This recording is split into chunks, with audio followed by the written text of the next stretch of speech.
Heart is not trying to say anything, it is just trying to make sure every part of the body gets the nourishment of blood flow. So it's your brain speaking in different tongues.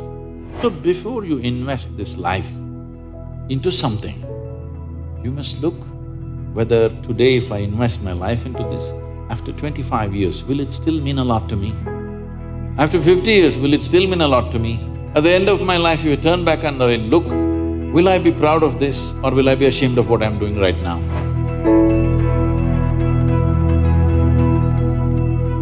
Namaskaram, Sadhguruji. The first question that I want to ask is actually related to me. I'm in the last year of engineering, so now there is a very big decision that I have to make now, and people have told me that if I take decisions from my heart, I'll be successful in life. So, but there lies a problem. The problem is that I don't know which thought is coming from my heart and which thought is coming from my brain. So how can I figure out like which thought is from my heart and which is coming from my brain?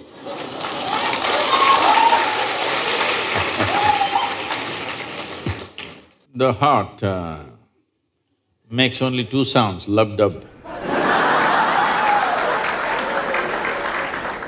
Unless the local girls are disturbing it and it's going crazy.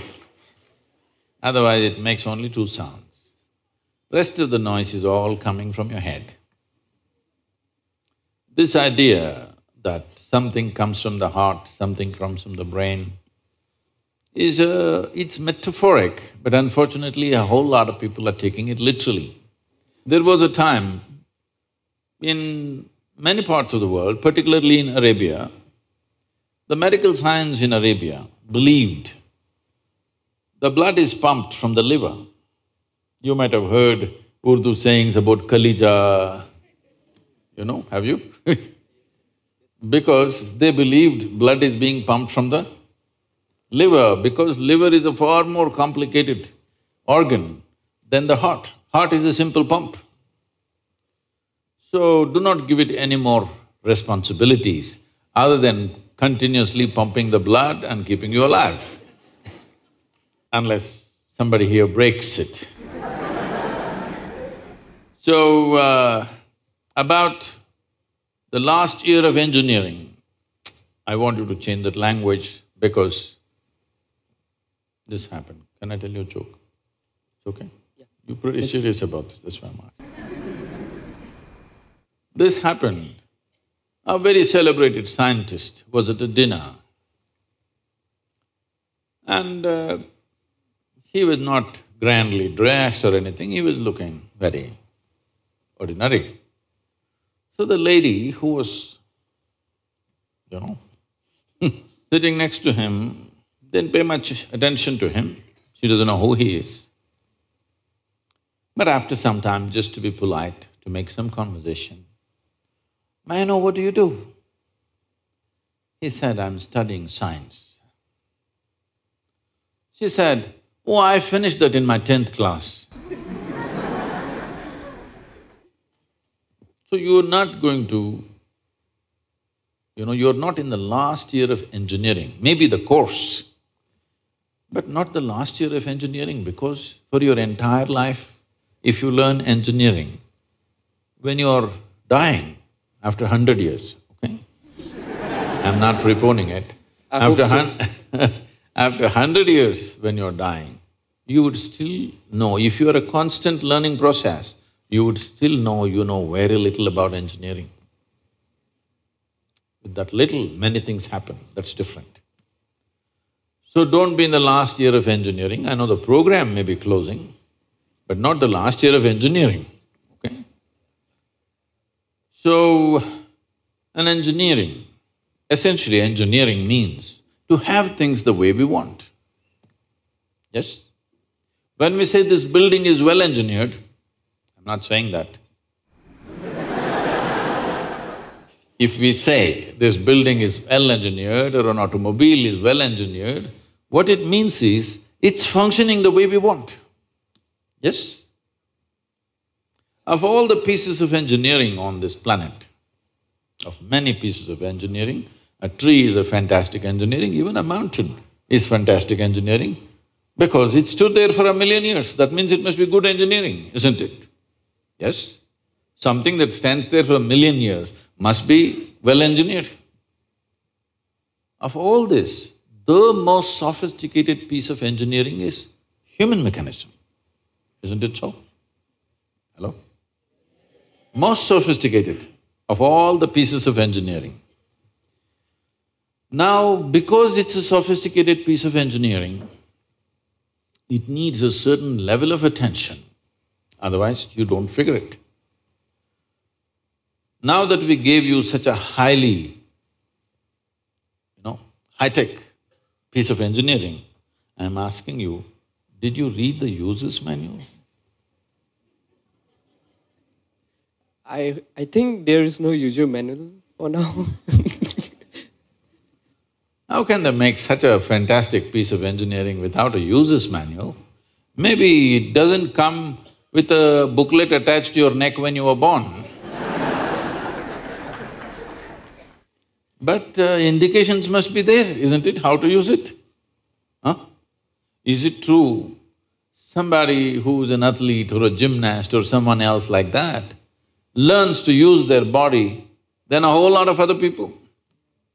Yes? Obviously, at least one aspect of the physical engineering of the body, they seem to have read the user's manual about the physical aspects. Is it true certain people are able to use their mind better than others? Maybe they read another part of the user's manual. So, now with this heart manual and the brain manual. See, the problem is most people are prejudiced against the brain. This is a question that always comes to me, Sadhguru, I want to meditate but thoughts are coming. The common question everywhere.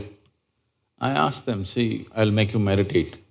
We will stop the liver, we'll stop the kidney, we'll stop the heart, we'll stop everything, okay?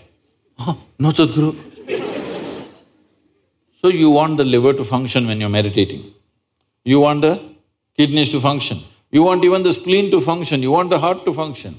But you don't want your brain to function for some reason. This is simply because brain is a new equipment that you got in the evolutionary process. This level of cerebral development happened more recently compared to the other systems. If you cut open any mammal, they all have all these parts, isn't it? Every part that you have here, all of them have. Even if you open a frog, most of you, you're biology department. Even if you open a frog, almost everything that you have, he also has, isn't it? It is only… the big difference is only the cerebral development, which is a more recent happening.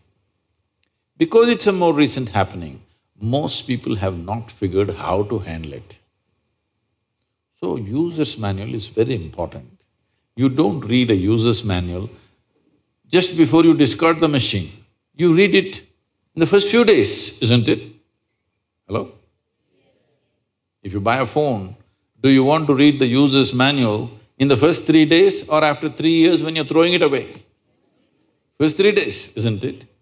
So, knowing how this functions is very important. Never did ever heart generate any thought or intention. Well, when you looked at the young girl, heart beat more, that doesn't mean it's saying anything, it's just trying to compensate for the other levels of excitement that's happening.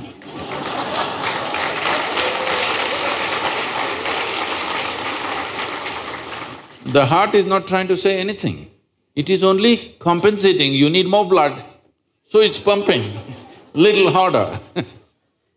That'll happen even if you run up the staircase. Yes? What happens to you little panting when you fall in love also happens physiologically when you run up a staircase, yes or no? Fear also does that to a whole lot of people. So, heart is not trying to say anything, It is just trying to make sure every part of the body gets the nourishment of blood flow. So it's your brain speaking in different tongues. What's your native language? What's your mother tongue?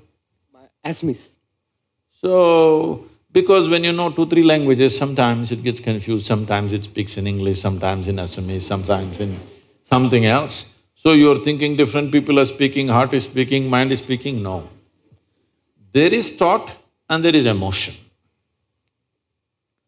People think these two things are saying different things. They're not saying different things. The way you think is the way you emote, isn't it so? Right now, if I think, oh, she's the most wonderful person on the planet, I just have to think. Then my emotions become sweet towards her. Now I think she's the most horrible creature on the planet. Now my emotions become nasty. Yes or no? I cannot think she's horrible and have sweet emotions. I cannot think she's wonderful and have nasty emotions, isn't it so? But today I thought she's the most wonderful person and my sweetness was flowing. Suddenly she did something tomorrow that I don't like. I think she's horrible. Thought is agile, it changes direction just like that. Emotion is little sappy. It takes time to turn around. So that period, you struggle as if there are 2 dimensions of thing happening. Because thought is saying one thing, emotion is still going sweet, because it takes time to become nasty. Everybody struggles, but it catches up or no after some time? Hello? Today you thought she's wonderful, sweetness was flowing, tomorrow she did something you don't like, you thought she's horrible. The thought is clearly saying she's horrible, but emotions are struggling because they can't turn quickly. They take time to turn. But after a week or 10 days or 2 months, depending on how deeply you're engaged, after some time, emotion catches up with the thought. Emotion also says, yes, she's horrible, so let's be nasty to her. So, they're not speaking different languages. One is agile, another is little slow in its corners. So, it looks like they're speaking different languages. When it comes to what you want to do, you must think clearly, it's very important. Thinking clearly means, the question is not about what will get me this, what will get me that. Is your life precious to you? All of you, I'm asking. Your life, is it precious to you? Yes. So before you invest this life into something, you must look whether today if I invest my life into this, after 25 years, will it still mean a lot to me? After 50 years, will it still mean a lot to me? At the end of my life, if I turn back and I look, will I be proud of this or will I be ashamed of what I'm doing right now? Doesn't matter what other people say.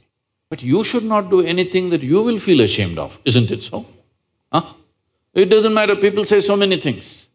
Everybody has an opinion, it's their business. But you don't do something that you will feel ashamed of, isn't it? Then you're turning against yourself. Somebody turns against you, you can leave them and go somewhere else. If you turn against yourself, you'll have to live with it forever. So, this is all you have to look at it. Something will get you money, something will get you comfort, that's not the point. What you choose to do, will it give you a life? When I say give you a life, are you just trying to make a living or are you trying to make a life out of this? This is important. Making a living is not an issue. A worm, an insect, a bird, an animal, all of them are making their life, making a living, isn't it so? They're even making a life out of it, but definitely they're making a living. So making a living with such a big brain is not an issue. Earning your food is not an issue, making a living is not an issue. Only problem is you want to live like somebody else, that's an endless problem. I want to live is not a problem. I want to live like you, this is a problem. So, it is important, if you consider your life as a precious life, you must make sure you make a wonderful life out of this. Whatever opens up in that direction, that is the thing you should do. But when you're under the pressure of peers, somebody is saying, I'm going to America, somebody says, I'm going to the government job, somebody says, I'm doing this. So one thing that all of you should do before you make big decisions in your life is withdraw from these pressures of peers, professors, parents, everybody. Just spend 3 days to 1 week by yourself. Look at it, what is it that you really want to do? Not under pressure from other people. What does this life want to do? Do that. It doesn't matter what other people think about it.